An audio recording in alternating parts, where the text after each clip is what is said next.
Bien, en este módulo 5 vamos a ver lo que es el eje teórico referencial. ¿De qué se trata esto? Bueno, ya venimos diciendo que el eje teórico referencial o marco referencial eh, tiene que ver con todo ese sustento teórico que le da a su investigación académica ese soporte, porque usted puede tener mucha experticia en un área, mucha experiencia en un área laboral, pero si usted no es una autoridad reconocida dentro del ámbito académico, usted tiene que sustentarse en otras teorías, en otras definiciones, en otras conceptualizaciones que le dan sustento a su trabajo doctoral.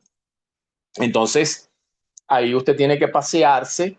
Yo estaba leyendo por aquí algunas cosas que escriben, vamos a ver, aquí en el chat. Creo que Casey, que no la había saludado, buenas noches Casey, me colocaba por aquí algo de que si es el fichaje de referente. Sí, ya vamos a hablar de lo que es el fichaje. Eso forma parte del marco teórico referencial. Eso tiene una estructura bien definida de cómo se debe construir ese marco teórico referencial. Hay manuales que están muy completos. Yo les voy a yo me voy a permitir colocarles en la plataforma Moodle, en el módulo, puede ser en el módulo 5, un material de apoyo que no había contemplado, pero que me parece interesante, porque lo he venido revisando, que es el tema del manual de normas y procedimientos para la elaboración de trabajos académicos de la Universidad Militar Bolivariana. Es un libro muy reciente, pero está elaborado con mucha calidad y su lenguaje es muy claro, muy diáfano, muy digerible y les va a servir de mucha ayuda para en el momento que ustedes comiencen a hacer sobre todo su proyecto doctoral, aunque ahí hablan de cómo se hace incluso un ensayo académico y es válido, válido totalmente. Entonces, y se habla de los paradigmas, habla sobre los enfoques, habla sobre cómo se construye el proyecto, bien sea de tesis de grado, trabajo especial de grado o trabajo de grado para los magíster, como el trabajo doctoral. Las partes, los capítulos.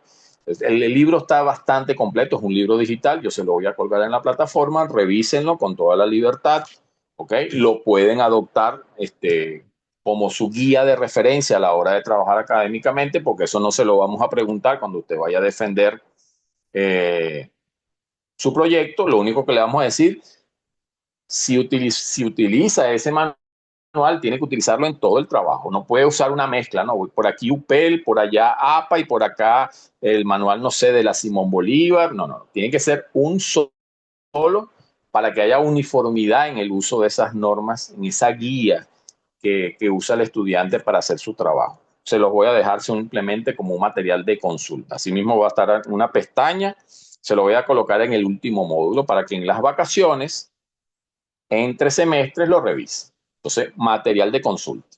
Simplemente una consulta, ya usted ya queda a su criterio. ¿Ok?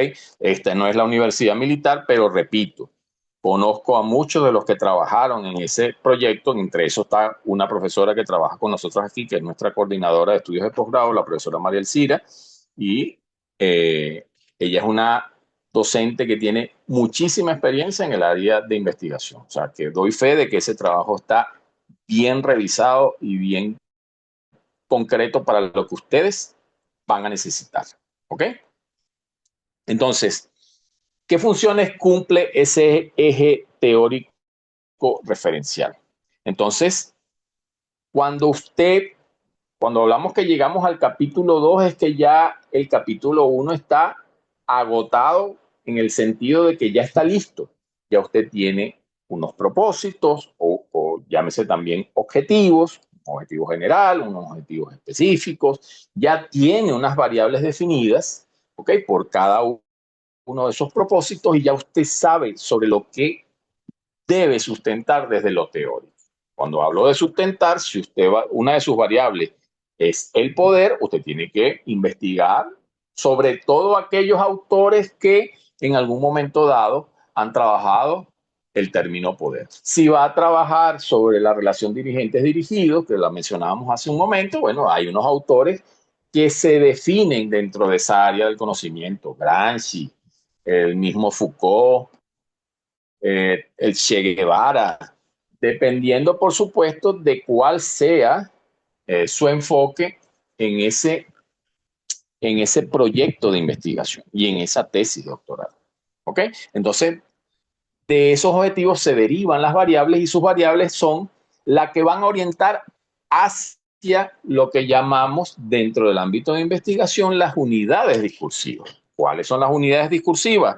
Los libros, folletos, artículos, tesis, videos, porque ahora también hablamos desde la tecnología, videos, podcast, entrevistas, etcétera, etcétera, etcétera.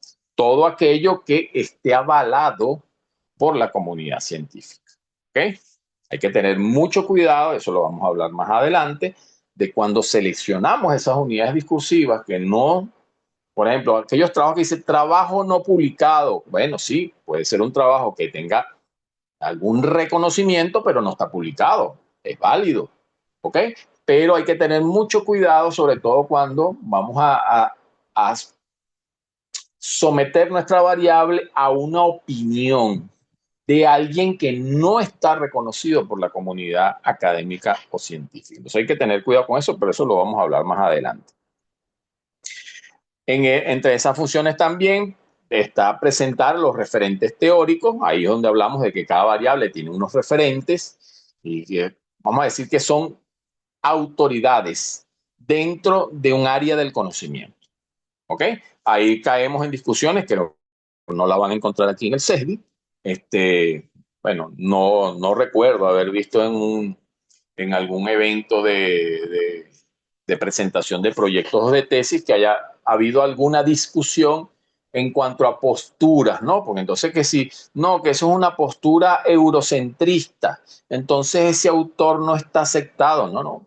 Dentro del ámbito académico, bueno, sí, hay un pensamiento eurocentrista y un pensamiento liberador, ¿verdad? En estas nuevas corrientes que también son válidos, pero ambos tienen una validez. O alguien va a poner en entredicho una teoría, por ejemplo, la teoría de la relatividad de Einstein. Bueno, pudiese darse el caso que alguien diga, no, pero es que Einstein es de ese pensamiento que viene de la vieja Europa y él era alemán y los nazis lo utilizaron. Bueno, pero él tiene una teoría científica que está validada por esa comunidad de científicos y eso hasta el momento, aunque hay algunos estudiosos, algunos expertos en el área que están buscando debatir la teoría de Einstein, bueno, pero es una teoría que es válida. Y más si esos postulados de ese autor ya son leyes. Entonces, ya cuando se convierte, esa teoría ya se convierte en una ley, llámese, bueno, en el ámbito de la física, la ley de la gravedad, ya quién va a debatir una ley. Hasta el momento, bueno, a menos que se invente otra ciencia, pero eso no tiene cabida. Pero cuando estamos revisando esas teorías, nos vamos a encontrar, y lo dice aquí en este último cuadrito de abajo, no se pueden ignorar estudios que contradigan lo que es su postura como investigador. ¿Ok? ¿Por qué? Porque precisamente de allí es que nace la innovación. Cuando hay un contraste de algo, cuando yo debato sobre algo o cuando yo tengo una idea que pienso que puede debatir una teoría que está planteada, entonces ya yo digo que hay una confrontación de posturas teóricas. ¿Ok? No se deben descartar. Si hay una teoría del poder, por ejemplo, la teoría del poder de Foucault contradice la teoría de Alvin Toffler, usted puede tomar las dos y contrastarlas. Y viene lo de la tesis, la antítesis y la síntesis. Usted contrasta esas dos vertientes de un mismo concepto, de una misma definición, de una misma teoría, y entonces después usted pone de su síntesis, debe ser el resultado de su postura como investigador, pero no se puede descartar. no se debería descartar, ¿ok? No, no es porque una teoría no esté de acuerdo con lo que usted quiere plantear, usted la va a ignorar. No debería ser así, ¿ok? Ahora vamos con la estructura, ¿ok? Esta estructura, vamos a decir que es lo que normalmente contempla un momento 2 o un capítulo 2 de la investigación, ¿ok? ¿Cómo comienza? Con los antecedentes relacionados con la investigación, que está referida a proyectos, tesis, trabajos de investigación, trabajos académicos, artículos académicos, ¿ok? Que estén relacionados con lo que usted está investigando. Usted agarra su título y dice, bueno, esto tiene que ver con mi trabajo de investigación. Usted no puede discriminar, y eso también se lo decía a los compañeros del IAES. Usted va a hacer un trabajo doctoral. Entonces hay quienes se enfrascan en decir, mis antecedentes tienen que ser trabajo doctoral, que guarden relación con mi investigación. No, falso.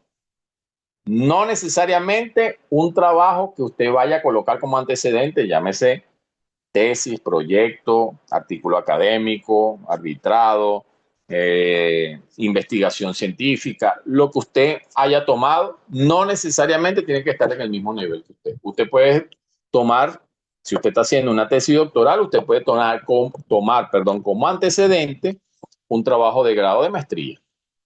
Si guarda alguna relación con su investigación, usted tranquilamente lo puede tomar. ¿Ok?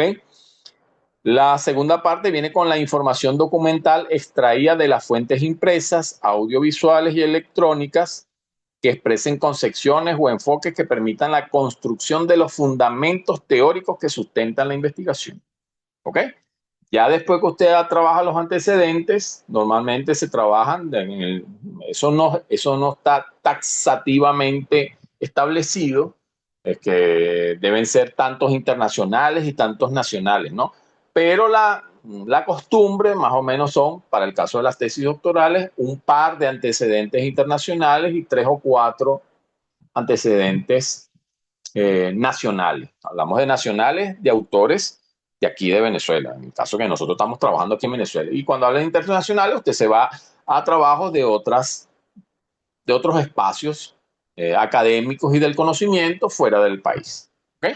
Pero eso no es, si usted coloca una internacional y 3 nacionales, eso no está mal. Nadie le puede refutar eso, a menos que surja uno de estos metodólogos, que repito, aquí en el CESDI no los tenemos, que le digan, no, eso está mal. Pero sí debe haber por lo menos 1 y 2. Vamos a decir que ese sería el mínimo. 1 internacional y 2 nacionales. Creo yo que pudiésemos hablar de un mínimo. Pero no es que no va a colocar antecedentes internacionales porque no los encontró. No, usted tiene que hacer el esfuerzo investigativo y encontrarlos. Después que hace esos antecedentes, entonces va a esas referencias que sustentan su investigación. Yo siempre le doy un consejo y quiero que lo tomen nota sobre esto.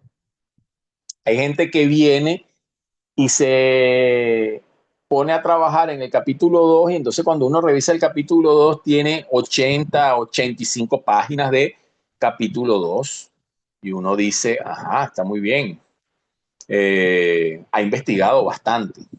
Pero ¿qué recomendación le hago yo, sobre todo a mis estudiantes que son mis tutoriados? ¿Qué les digo? El capítulo 2, el contexto teórico referencial, el eje teórico o el marco teórico referencial, es un abreboca de la investigación doctoral.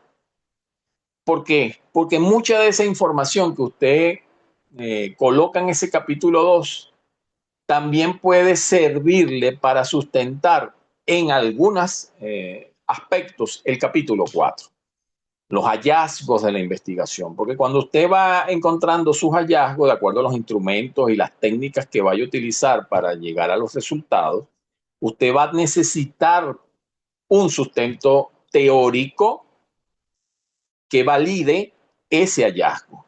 Entonces, no es conveniente que usted coloque por decir, un concepto en el capítulo 2 y después me lo repita en el capítulo 4.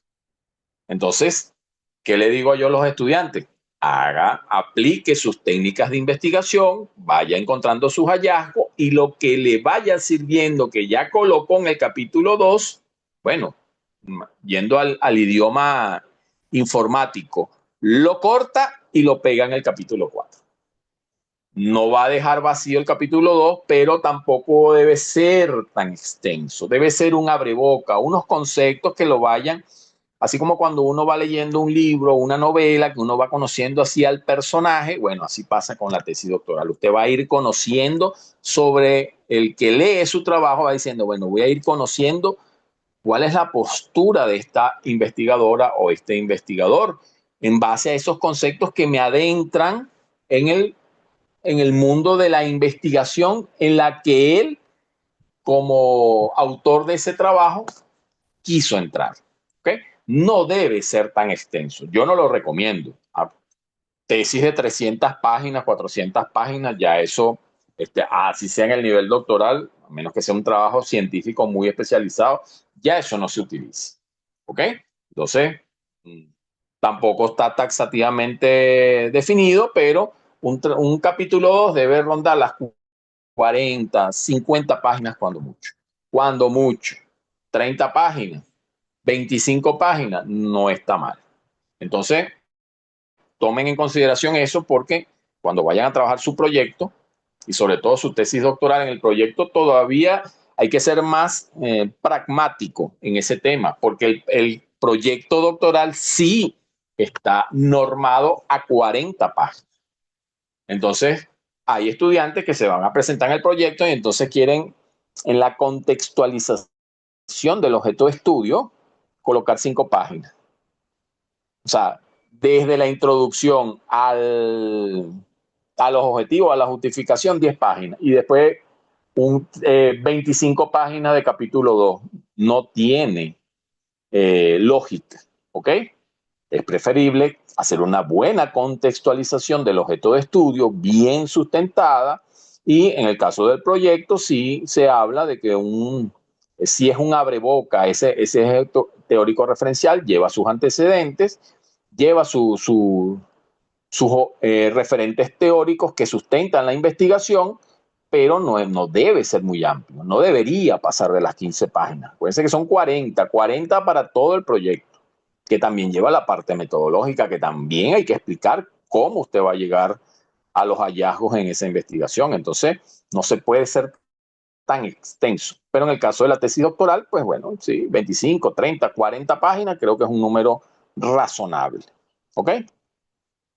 Después pasamos a los referentes legales que sirvan de soporte al trabajo. Aquí también voy a hacer una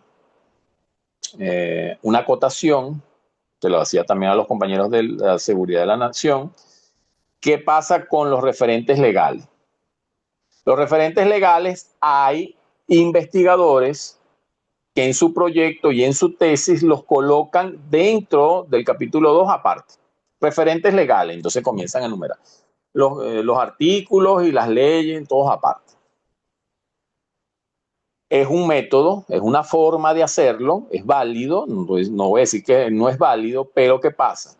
Si usted en la contextualización, por ejemplo, va a trabajar el tema de seguridad de la nación y ya usted en la contextualización del objeto de estudio habla del concepto de seguridad de la nación que está establecido en la Ley Orgánica de Seguridad de la Nación o cita un artículo de la Constitución, título séptimo, que habla de la seguridad de la nación, artículo 322, 324, 326. Entonces, no hace falta que lo coloque en el capítulo 2, referentes legales. Constitución, entonces artículo, si ya usted lo está citando, para mí, esta parte, este número 3 que ustedes ven ahí en la lámina, en mi consideración, no es necesario. Si los utilizó, por supuesto, sí, y si no están ni en el capítulo 1, entonces, bueno, déjenlos en el capítulo 2 como referentes legales, pero uno se apoya mucho en esa narrativa que hacen en la contextualización del objeto de estudio, uno puede meterle ese marco legal. ¿Ok? ese marco legal que le sirve de referencia, si en su narrativa usted lo va explicando y usted va a trabajar temas que tienen que ver con el Estado-Nación, que tienen que ver con sus referentes legales, usted los va colocando allí disgregadamente, sus citas correspondientes y los cita, y no es necesario ya colocarlos en el capítulo 2. Y cierra con comentarios en relación a cualquiera de los elementos mencionados que expresen el enfoque, el análisis y la posición del autor en la investigación. Ya ese es el cierre de ese capítulo 2, donde ya usted, después que ha colocado todos esos referentes que se relacionan con sus variables, usted pone ahí un cierre que asoma cuál es su postura como investigador. Bien, sigo por aquí. Ok. Entonces, vemos ahí nuevamente la estructura, las consideraciones generales, así como debería comenzar el capítulo 2. Usted no arranca con los antecedentes, usted debería arrancar con unas consideraciones como investigador de por qué está utilizando o está citando esos referentes. Antecedentes, referentes legales. Bueno, aquí debería ser referentes teóricos, referentes legales y la definición de términos que también algunos investigadores utilizan o deberían utilizar aquellos que van a hacer trabajos muy técnicos. Y se lo digo a los que son, a los compañeros o compañeras que son ingenieros, que son abogados, se lo he dicho, tenemos compañeros que son médicos, que hacen unas investigaciones con términos y definiciones que no son del común uso en la sociedad.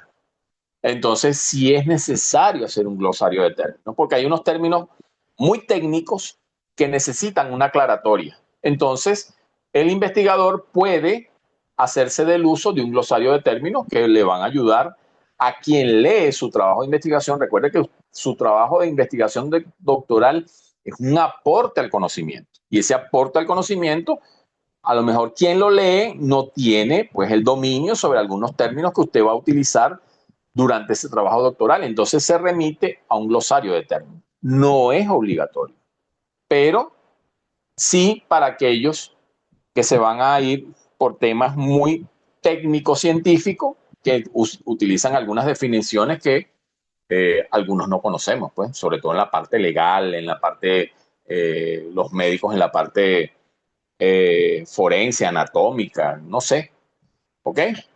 Pero recordemos que es una parte de ese capítulo 2 que para lo general no es obligatorio, ¿ok? Quien lo quiere colocar, bien. Quien no lo colocó, no es que esté mal, sino que a lo mejor no lo necesitó. Porque, por ejemplo, volviendo al tema de las normas de redacción de documentos, APA me dice que, las normas APA me dice que yo puedo utilizar lo que se llama el aparato crítico. ¿Qué es el aparato crítico? Las notas a pie de página. Entonces, si hay uno que otro concepto que yo quiera dentro de mi narrativa, en el capítulo 1, en los hallazgos, en el capítulo 4, en el mismo capítulo 2, si yo no quiero hacer un glosario de términos y quiero ser específico en algunas definiciones, yo los coloco a pie de página y es totalmente válido. ¿Ok? En cuanto al estado del arte, ya dijimos pues que en cuanto a texto tenemos libros, artículos, ensayos, tesis y todos ellos, bueno, videos, entrevistas, podcast, audios, pueden ser utilizados. Todo eso se constituyen en sus unidades de análisis, que también se conocen como unidades discursivas. ¿Ok? Y valga la recordatoria, todas las que usted de verdad utilice deben estar en su lista de referencias al final del trabajo. ¿Ok? En cuanto a la revisión bibliográfica, bueno, referentes legales, bueno, toda la jurisprudencia nacional, ¿verdad? Que sea válida para, bueno, nacional e internacional. Si usted va a trabajar un tema, por ejemplo, de geopolítica del mar, hay leyes internacionales que deben estar referenciadas, ¿ok? Forman parte de esos referentes, no solamente las nacionales, las internacionales que tienen jurisprudencia dentro del Estado-Nación, ¿ok?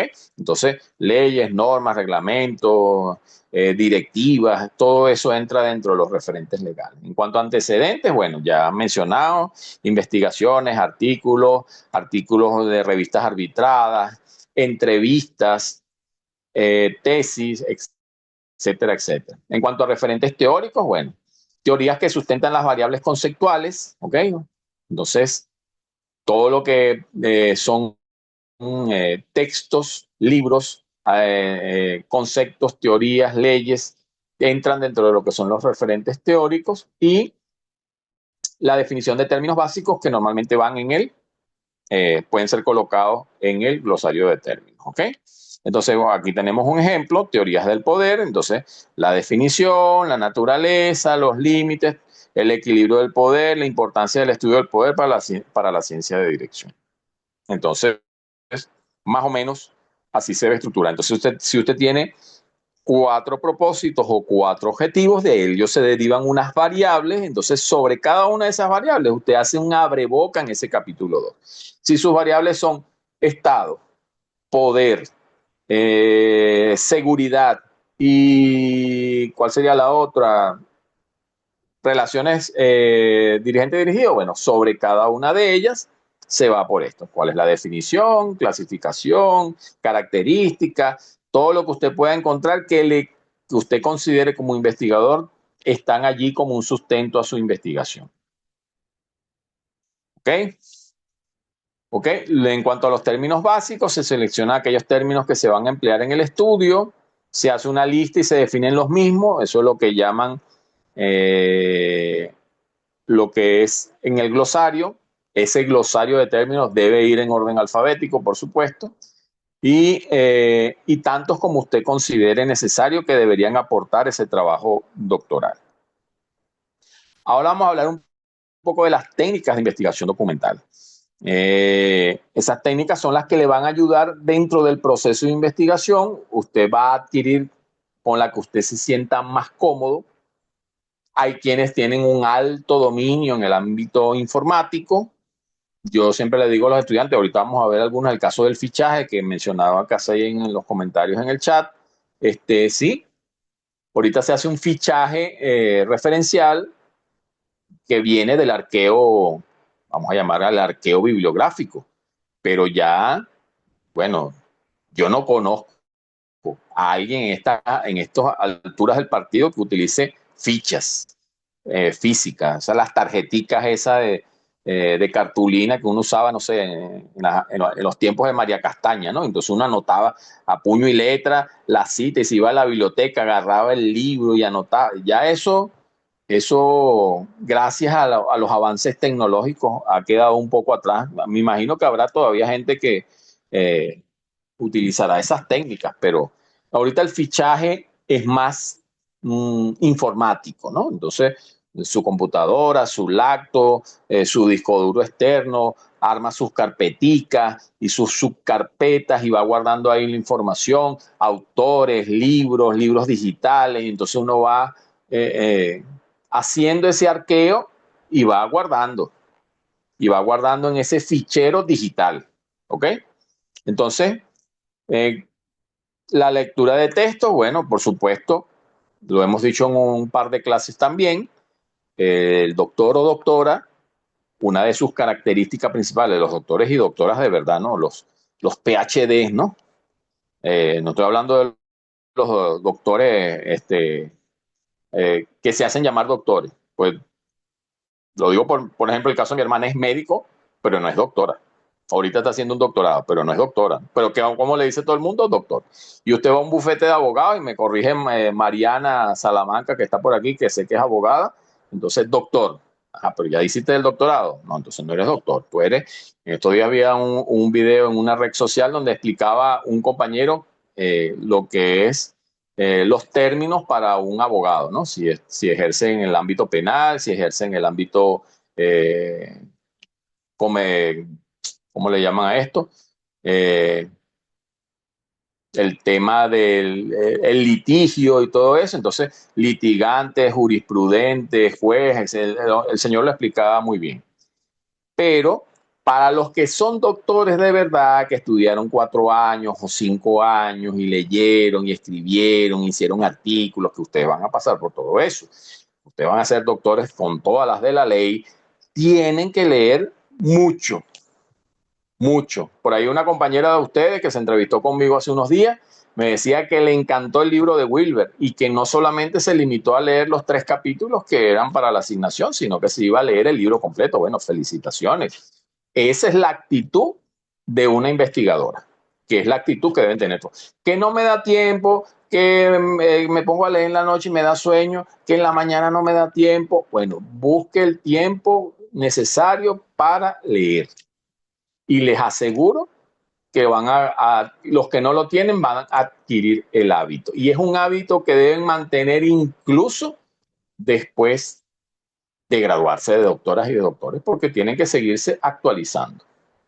Porque si se va a quedar, por ejemplo, que ustedes están haciendo el doctorado en ciencia de dirección con lo que vean aquí en 4 semestres y su investigación doctoral y después no va a seguir aportando a la ciencia de dirección, entonces usted va simplemente a hacer un portatítulo. O sea, va a tener su título colgado en la pared simplemente para que digan que es doctor o doctora. Entonces tiene que crear el hábito de la lectura. Leerse, no sé, 4 o 5 libros por mes, suficiente. Por supuesto, usted puede leer lo que usted quiera, pero mientras más lea que aporte a su crecimiento profesional y su ámbito laboral, mejor. Por supuesto, puede leer novelas, todo. Puede leer cuentos, puede leer otro tipo de lecturas más amenas. También es válido. ¿Quién no le gustaría leerse El Quijote de la Mancha, por ejemplo, y tener el tiempo para hacerlo? Pero el doctor o doctora en su proceso de capacitación para adquirir ese nivel tan anhelado, tiene que leer bastante. Tiene que leer y comenzar a hacer ese fichaje.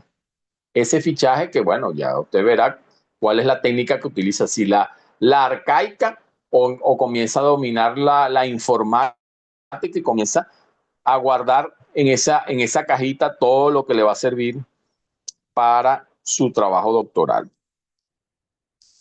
Ok, entonces la lectura de textos, en este caso para su investigación, comprende 2 etapas. La revisión de la literatura correspondiente, ahí usted va a hacer la extracción y recopilación de lo que usted considera que le sirve, ¿ok? Consulta fuentes primarias y fuentes secundarias. Yo creo que todos ustedes saben lo que es eso. Si no lo sabe, bueno, vamos a explicarlo rapidito. ¿Qué son fuentes primarias? No es lo mismo, vamos a poner un ejemplo sencillo. El leerse, por ejemplo, el discurso de Bolívar ante el Congreso de Angostura, que leerse un artículo sobre el discurso de Bolívar en el Congreso de Angostura. El primero es una fuente primaria. El artículo hecho por un autor X sobre ese discurso donde entra la postura y la opinión de un segundo autor es una fuente secundaria. Entonces, para ciertos conocimientos, ciertas conceptualizaciones, ciertas teorías, hay que remitirse a las fuentes primarias. No es lo mismo leer, por ejemplo, a Lenin hablando de Marx que leerse a Marx y a Engels. Por ejemplo, el Manifiesto Comunista, el Capital. No es lo mismo leerse los libros que también escribió Lenin sobre el proceso socialista que leerse directamente a Marx y a Engels. Él cita mucho a Marx. Lo mismo hace Gramsci. No es lo mismo leer a Gramsci. Gramsci tiene sus autorías, pero él también hablaba desde su postura sobre Marx. Entonces, los libros de Marx, en ese caso, son fuentes primarias y la opinión de Gramsci, de Lenin y de Che Guevara son, en este caso, para hablar de, por ejemplo, del capitalismo, es una fuente secundaria. ¿Ok? Y el proceso, por supuesto, de la obtención, detección de todos esos conceptos que usted va a necesitar para sustentar teóricamente lo que está investigando. La adopción de una teoría o desarrollo de una perspectiva teórica o de referencia. ¿Ok? Creo que he sido enfático en varias de las clases que hemos hablado sobre este tema y lo vuelvo a repetir. Ustedes deben, desde su investigación doctoral, aportar a la ciencia de dirección. Ustedes no vienen a reforzar una teoría que ya existe. No, usted viene a crear un nuevo conocimiento, que es la función de un doctor o una doctora. Si usted no tiene un aporte al conocimiento, usted no está haciendo bien ese trabajo doctoral. Usted tiene que, sobre una teoría, quizás debatirla, usted puede crear un nuevo conocimiento, pero no puede venir a decir que no, mi trabajo es para vengo a reforzar la teoría de la relatividad. No, no, no, no.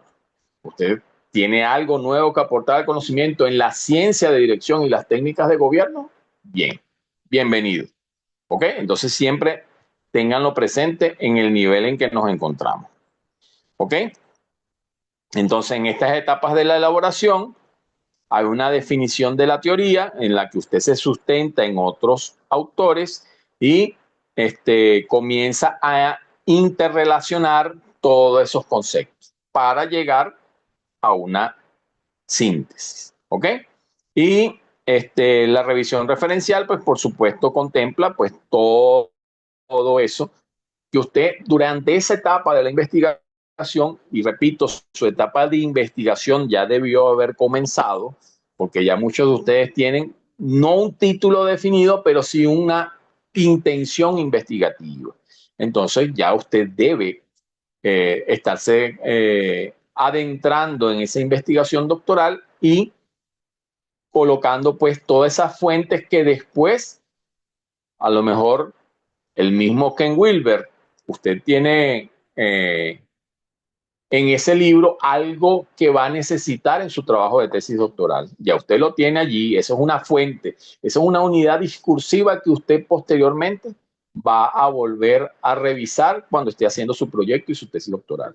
Y así con cada uno de los libros que cada uno de sus docentes le va a ir recomendando, le va a ir aportando para cada uno de sus trabajos, y a medida que vayan avanzando, cuando empiecen a ver una materia que se llama estudios individualizados, ¿ok? O estudios dirigidos, como se llama aquí en el CESDI, entonces ahí el profesor de estudios dirigidos lo va a encaminar hacia ese artículo arbitrado que usted debe entregar y que debe estar o guardar relación con su trabajo de investigación doctoral.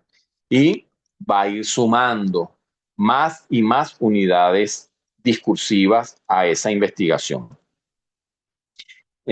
Caemos aquí en el tema ahora de las fichas bibliográficas. Ya hicimos algunos comentarios.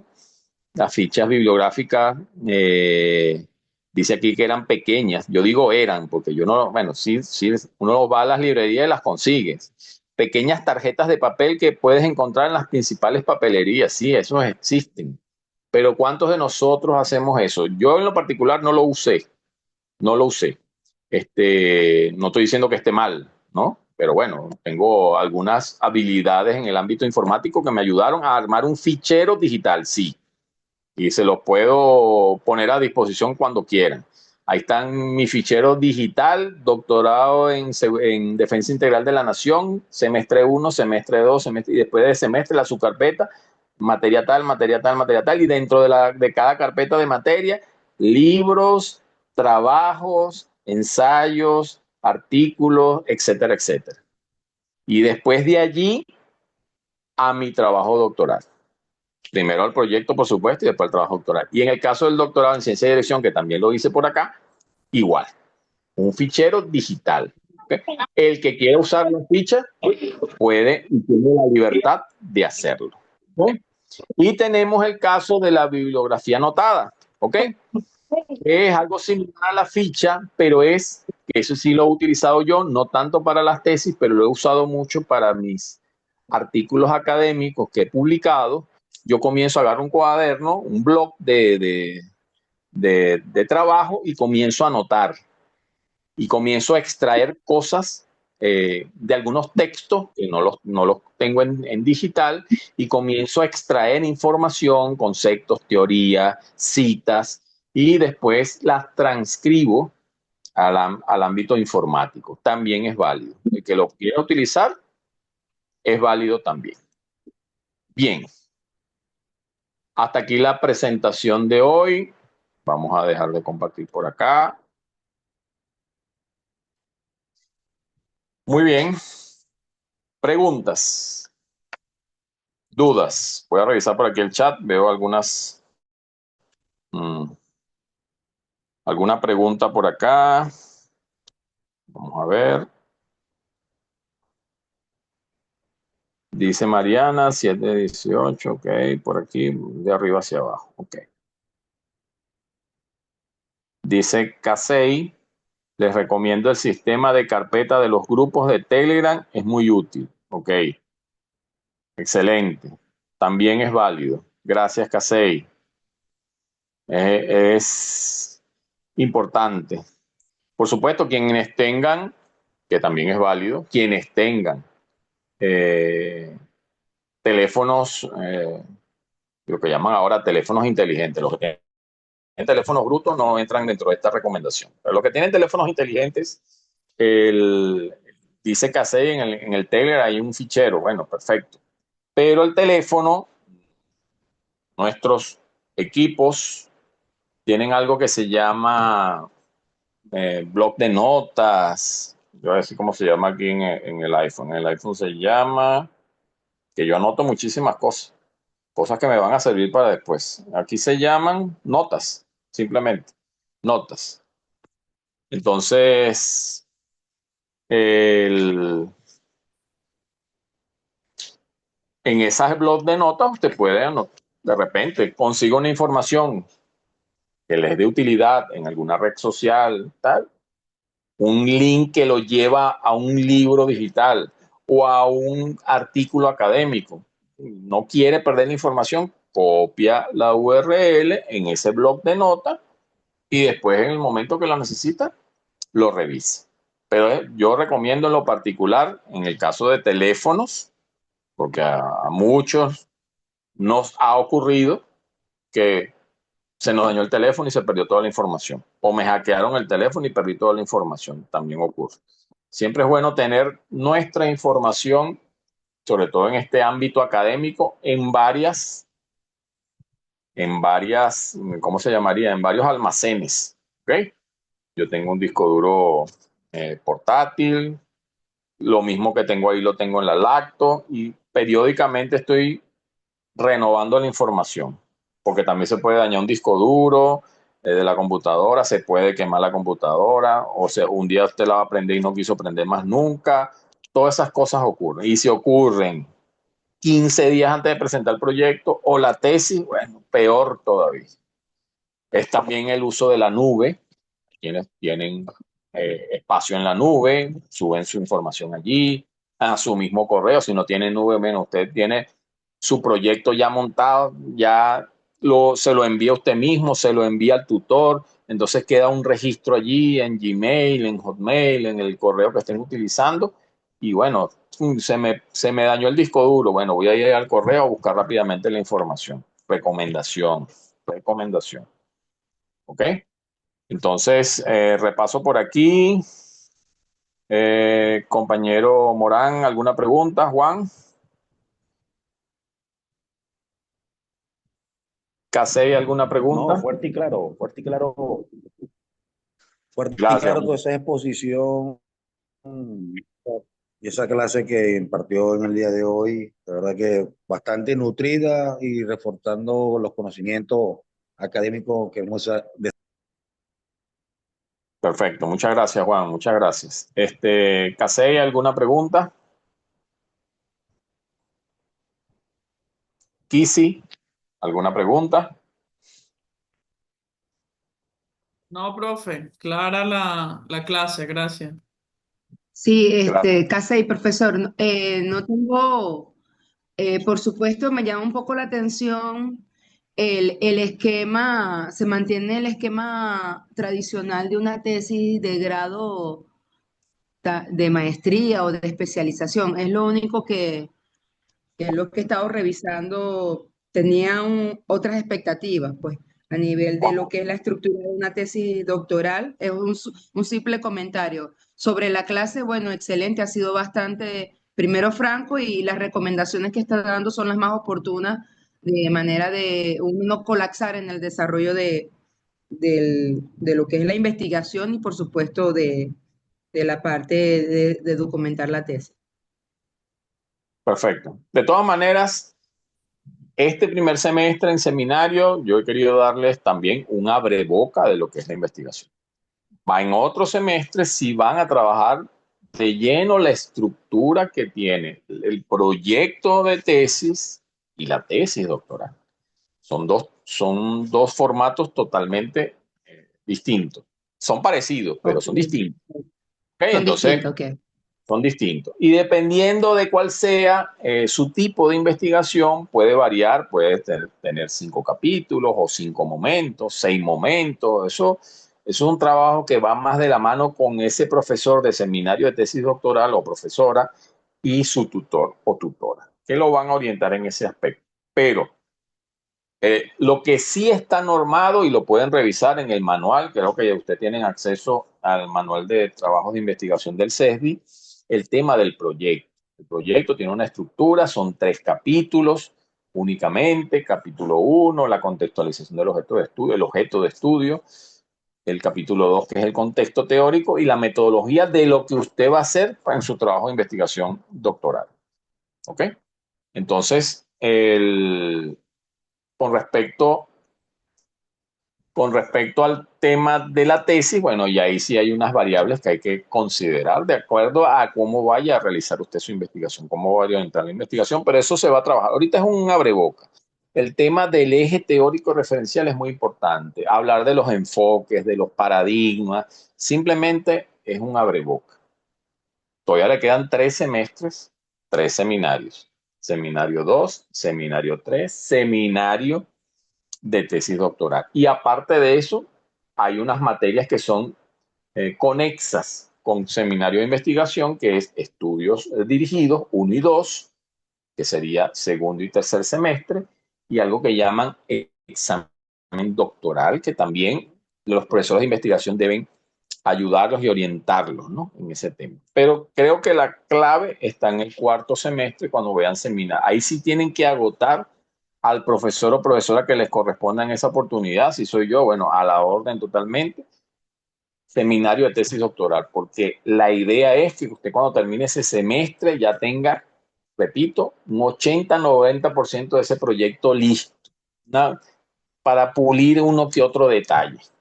¿Ok? Pero debería salir ustedes con ese proyecto ya bien estructurado y de acuerdo a la norma, porque eso sí está normado. 3 capítulos, 40 páginas, o sea, sí está reglamentado. Ya la tesis doctoral, ya eso es trabajo más amplio y requiere, pues, por supuesto, que usted tenga, pues, esa libertad como investigador, pero tampoco, no puede, la tesis doctoral no puede estar normada. O sea, hay algunas orientaciones, pero no puede estar normada porque es como ponerle una camisa de fuerza al investigador o a la investigadora. ¿Ok? Pero bueno, más adelante veremos eso. Quise, ya contestó Narcibel. ¿Alguna pregunta? Noris, Joarlis. Todo No, claro, profesor, a profesor. medida que se vaya Perfecto, desarrollando, pues bueno, serán las preguntas pertinentes. gracias. Bueno, ofrezco de antemano disculpas por habernos extendido un poco más de la hora que siempre tengo prevista para esta actividad, pero creo que todo lo que conversamos en el día de hoy era importante. La clase grabada, prometo colgarla en el día de mañana. Mañana la cuelgo para quienes quieran repasar. Igual la presentación está colgada en el módulo 5. Y nos vemos en un par de semanas.